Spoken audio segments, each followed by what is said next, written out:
राजा जी कहीं जाने नहीं दिया, कहीं जाना नहीं, इधर उधर घूमना नहीं, बोले सत्संग में भी ना जाने दिए, तीर्थ दर्शन के लिए भी ना जाने दिए, कहीं जाने नहीं देते।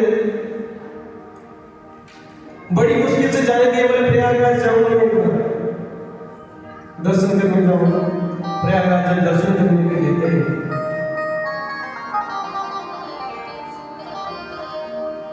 कहा प्रयागराज से कि बोले प्रभु इस सुंदरता के कारण मैं आपके दर्शन करने नहीं आ सकती, मैं भगवान के दर्शन, संतों के दर्शन, कथा श्रवण नहीं कर सकती। बोले इस सुंदरता के कारण ही तो ये सब हुआ है।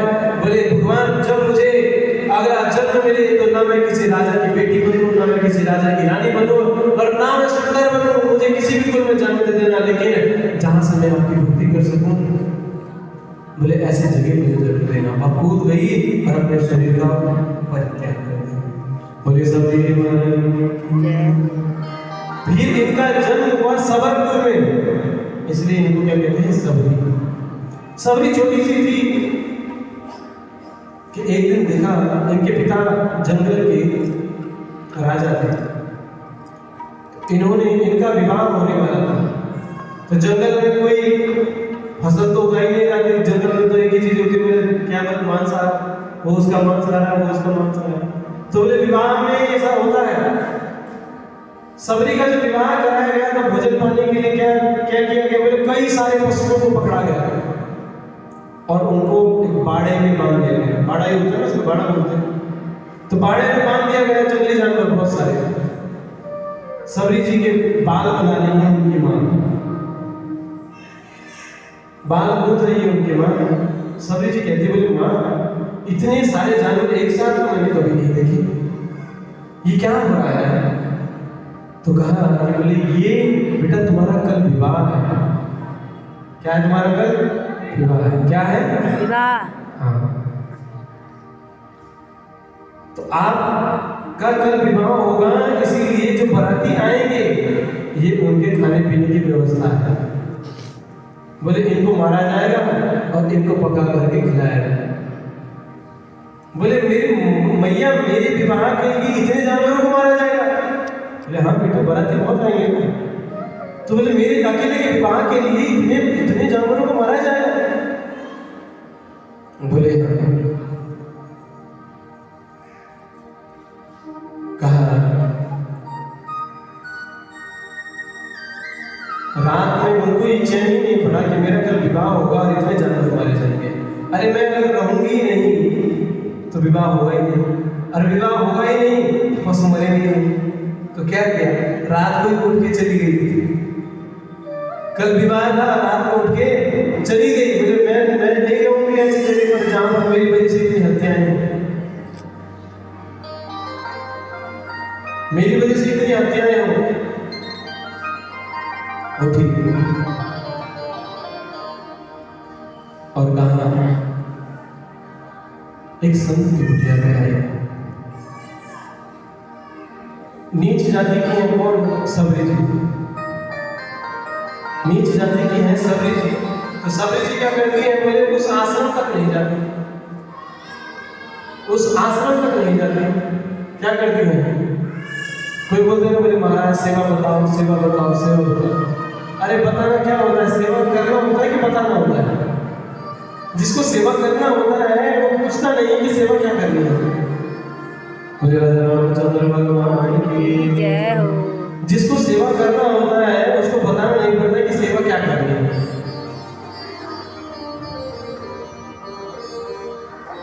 तो जो सबरी जी थी वो पहुंची आश्रम के निकट। आश्रम में कई संत रहे, तो सबरी जी भी सेवा करना चाहती थी। सबरी जी क्या करती जानते, उस आश्रम से, उस आश्रम के बाहर क्या मारती, झाड़ू मारती। जिस उस आश्रम से जहां संत शौच करने जाते हैं, बोले उस जगह तक, उस जगह से आश्रम तक क्या मारती है, बोले झाड़ू मारती। जाती हैं, लकड़ी का गट्ठर सिर पर लेकर के वो क्या करती हैं, रख देती है। पहले आज हम लोग प्लेट में भोजन करते हैं, उस समय पत्तल में भोजन किया जाता था।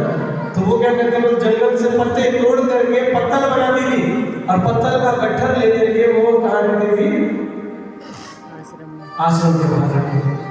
शौच के बाद आज हम लोग शैम्पू से हाथ धोते हैं, लेकिन उस समय किससे हाथ धोते थे? बोले मिट्टी से हाथ धोते थे। एक बात बताते हैं कि शैम्पू से और न जाने साबुन से और क्या कहते हैं हैंड वॉश जो होते हैं, उनसे हाथ धोने से हाथ साफ होते हैं, हाथ पवित्र होते हैं।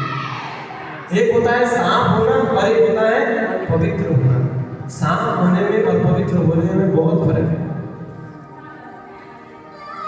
आप जब बर्तन धोते हो, जिस साबुन से आप बर्तन धोते हो, उस साबुन से आपका बर्तन सिर्फ साफ होता है, पवित्र नहीं होता, पवित्र नहीं होता। अगर पवित्र बर्तन चाहिए तो उससे किससे? या तो वो मिट्टी से होता है या तो वो राख से होता है। अगर पवित्र बर्तन, साफ अलग बात होती है लेकिन पवित्र अलग बात है। तो मिट्टी से ही व्यक्ति का हाथ पवित्र होता है। मिट्टी से जब धोता है तो जाकर के हाथ पवित्र होता है। तो वो क्या करती है? भाई मिट्टी छानती है।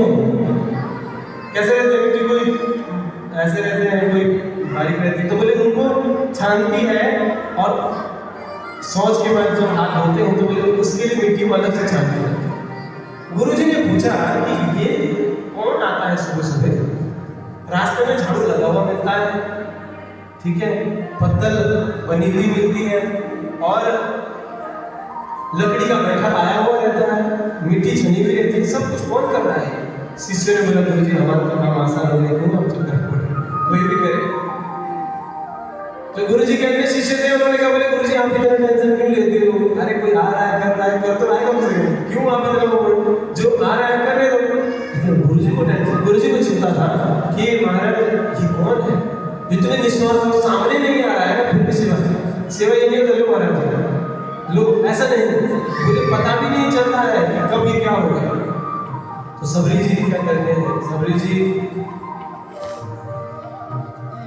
दिखती नहीं है सामने सेवा करते हुए, और उनके गुरु जी के मन में आया क्या है ये कौन है? शिष्य ने कहा गुरु जी काम चल रहा है हमारा, हमको कोई जरूरत नहीं है उसको देखने की कि कौन है क्या है, हमें क्या पता। लेकिन जब 2.5 साल बीत गए, 2.5 साल बीत गए, गुरु जी की बेचैनी बढ़ी, बिल्कुल क्रम वही चल रहा है। सुबह लकड़ी आ जाती है, पत्तल आ जाती है और बोले झाड़ू लग जाता है पूरे मार्ग में, और क्या बोले मिट्टी छन जाती है सुबह सुबह। अब तो महाराज गुरु जी से रहा नहीं गया, सब तो सो रहे थे, लेकिन गुरु जी 2:30 बजे जग गए, रात के 2:30 बजे जग गए।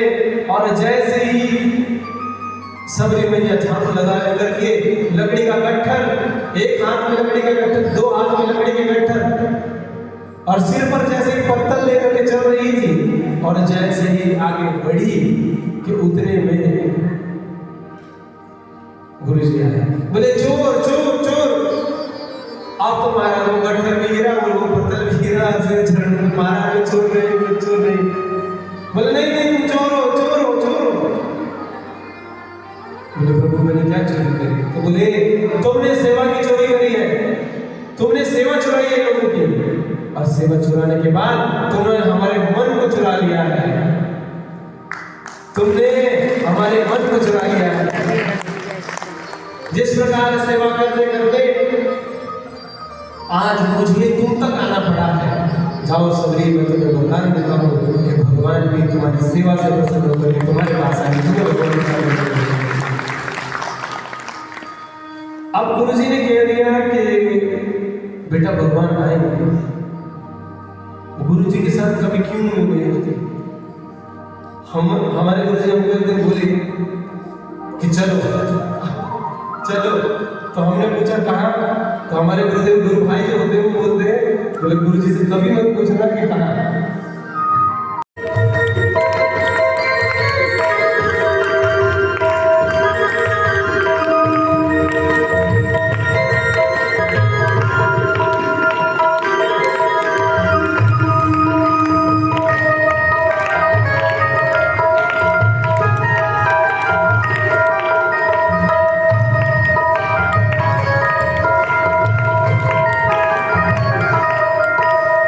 रह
समय हो गया, समय बीतता है बताती है।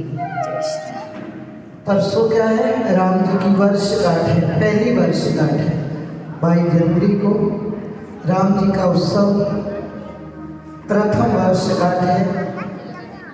तो अभी हमारे भैया बोल रहे थे वृंदावन आश्रम बन जाएगा, तो इतना आसान नहीं है वृंदावन आश्रम बनाना, वो भी कृपा नहीं कर